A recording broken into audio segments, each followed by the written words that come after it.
But there is no disputing Peck's commitment to wind energy. In January of 2011, Peck left his government post to become president of Cooke, a company planning to purchase Hawaiian Electric. The company says it plans to make Hawaii 100% renewable in 10 years at a price tag of $36 billion. People like Lisa Linos have heard these claims before. It is insane. Anyone who spends any time looking at our energy costs, how our energy system is set up, and by energy I'm talking about electric generation, would say we are wasting our time with wind. And the problem is, starting with government, and with the public hand in hand, the decision has not been about energy policy that makes sense, that meets all our needs, low cost and reliably and environmentally sensitive. We've picked a favorite. We want to build wind turbines. It's an expectation that if you build a wind turbine, it's going to solve a problem. Well, that's not true. So it's not cheap, it's not proven, but surely it has to reduce CO2 emissions, right? You look at Spain, you look at Germany, you look at Denmark, the three countries that have taken the experiment the furthest, and you look at their CO2 emissions, no reduction. It isn't cheap, it isn't effective, and it isn't helping with CO2 emissions. But it is effective at one thing, according to Bryce and those who follow it. It is making the rich richer. The scale of this fraud that is being perpetrated on the American people is unprecedented in modern times. What was the first big corporation in America to invest in the wind business? Enron. Who bought Enron's wind energy business when Enron went bankrupt? General Electric. The multi-billion-dollar corporation paid zero taxes last year.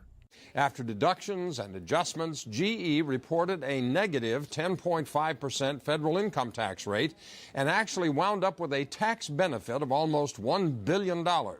Meanwhile, this country faces a staggering $12 trillion national debt, with skyrocketing deficits estimated to top $1.6 trillion this year alone. We are going bankrupt, and Washington refuses to do anything meaningful about it.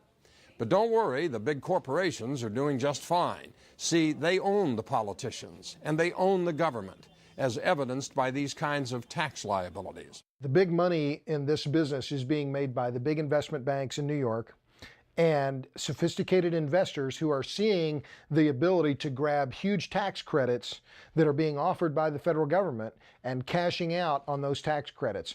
I talked to one investment advisor in Maine who's done an analysis on this industry, and he estimates that an average wind turbine in an average location has a free cash flow of on the order of $500,000 a year. This is Castle & Cooke CEO David Murdoch at a community meeting in Lāna'i.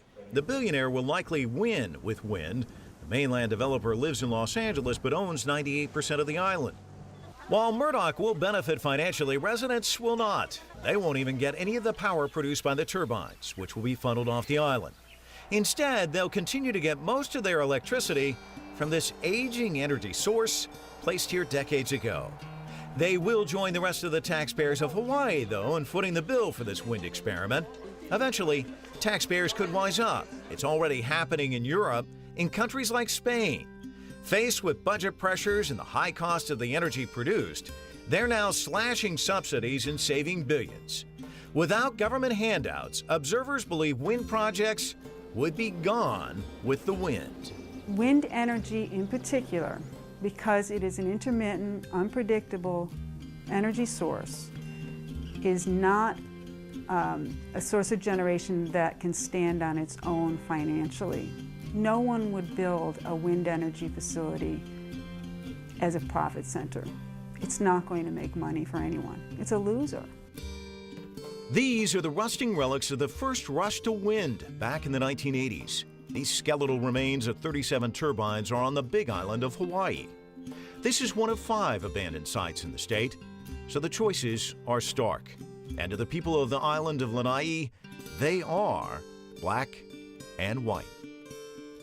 I am disappointed because I see a lifestyle that's gonna probably be gone in about 20 years. As far as wind energy, as far as alternative energy sources, how can you argue with that? How can you argue with being less dependent on oil? But when you talk about who we are as a people, what makes us who we are, it's not worth it. The trade-off is not worth it. We cannot lose that land. We cannot lose our connection to who we are. It frightens me, and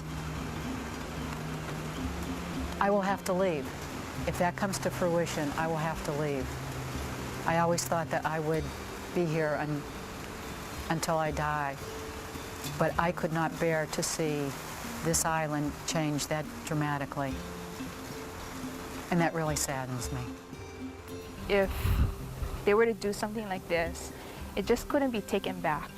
You know, once you were to go through there and have all the construction and rip through all the cultural sites, you just can't take that back. You can't say, if the wind farm fails, you can't say, oh well, let's just break it down. You know, it's lost.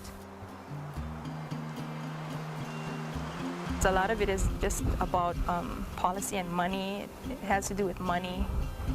And there's more than, it's more than just money. Money's not everything, right?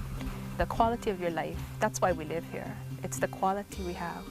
You know, the quality of life is just peaceful here. And, you know, you cannot put a price tag on that. So we're hoping that people will listen to us and try to help us.